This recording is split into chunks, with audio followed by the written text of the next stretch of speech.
Big Balls gets beaten up trying to prevent a carjacking in DC. Big Balls, I'm not trying to be funny, is the name. It's such a shame that he got nicknamed Big Balls, and now the headlines everywhere are Big Balls gets beaten up in DC. And beaten up is a bit of an understatement. Beaten bloody, beaten to a bloody pulp. I want to say the man is a hero because he did something that nobody asked him to do, that he didn't have to do to protect somebody, and probably something that it was not smart for him to do. This is out of Fox News. 2 juveniles. I love juveniles. Just, I want to see how juvenile these juveniles are. 2 juveniles arrested in bloody DC attack. Oh, how about a bloody DC beating? It's like, oh, the attack was bloody? Oh, no, sorry. They beat him to a bloody pulp. 2 juveniles arrested in bloody DC attack on ex-Doge worker known as Big Balls. Trump says he will, quote, exert powers, end quote, to federalize capital if crime continues after weekend attack. I know people are going to say, I don't like the feds exerting that power. I say do it. I say do it because if you need a political and ideological cleansing of that cesspool of a swamp of DC, that is one way to do it. You know, when the FBI, again, giving them credit, when Kash Patel says, look, we're going to try to outsource our personnel outside of DC. Why the hell do we have a third of our force in DC when a third of the crime doesn't occur in DC?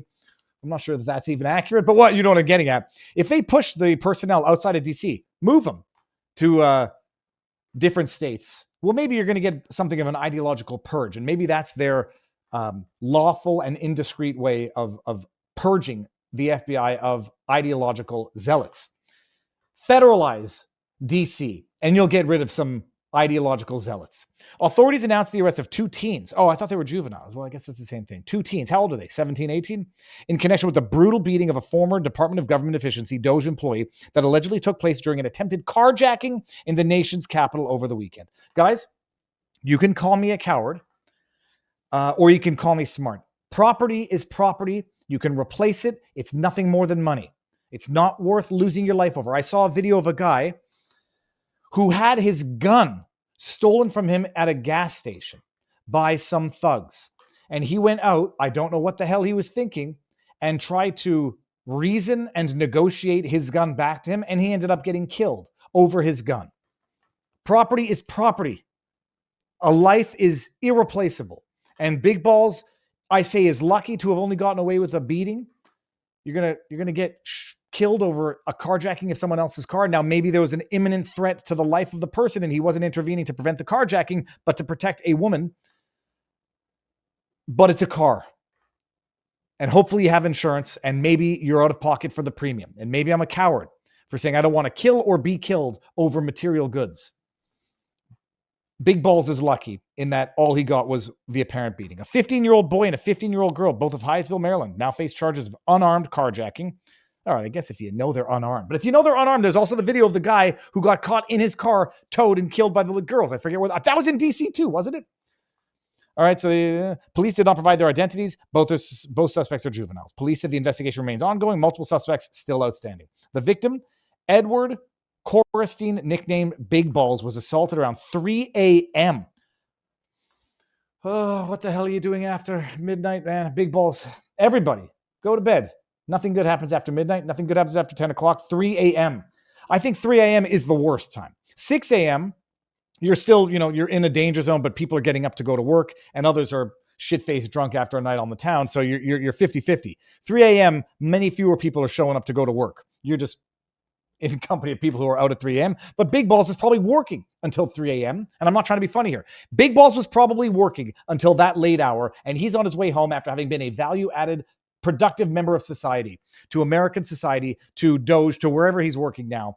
And he's going home, and he tries to be a hero.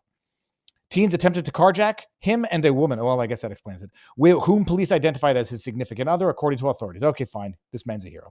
Police said Christin pushed the woman into the vehicle for her safety and turned to confront the group. At least several of the teens then attacked him, police said, until officers patrolling nearby intervened. As officers moved toward the group, the teens fled on foot. Well, they got a lot of cameras there. I can tell you that much. This is DC. They got cameras everywhere. They found the Jan 6ers up in Alaska. They can find each and every one of these teens.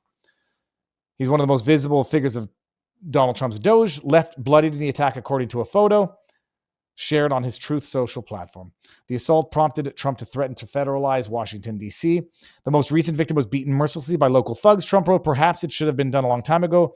Then this incredible young man and so many others would not have to go through a horror of violent crime, capital V, capital C. If this continues, I'm going to exert my powers and federalize this city, make America great again. DC must be safe, clean, and beautiful for all Americans, and importantly, the world to see, he wrote in the Post. If DC doesn't get its act together, and quickly, we'll have no choice but to take federal control of the city and run this city how it should be run, and put criminals on notice that they're not going to get away with it anymore. I said, first, I'm still sticking to my original, unless the threat was to body, let him take the car. What are they going to do? They're going to crash it, or they're going to, strip it. But big balls, they called them big balls before. They're going to call them big balls now. I say, when random street crime hits prominent figures, that it's got to be exponentially more prevalent than you could have ever imagined. I put that in a tweet. Imagine how rampant crime has to be in DC for it to happen to prominent players in the administration. Doesn't appear to be targeted, so they weren't going after big balls himself. Had they known it was him, they probably would have picked another car. Crime is so rampant, it randomly hit a member of DOJ, federalized DC for its own good and the good of the people. That would be one hell of an ideological purge. And that's that. Let me see. Was that it for that story? It was.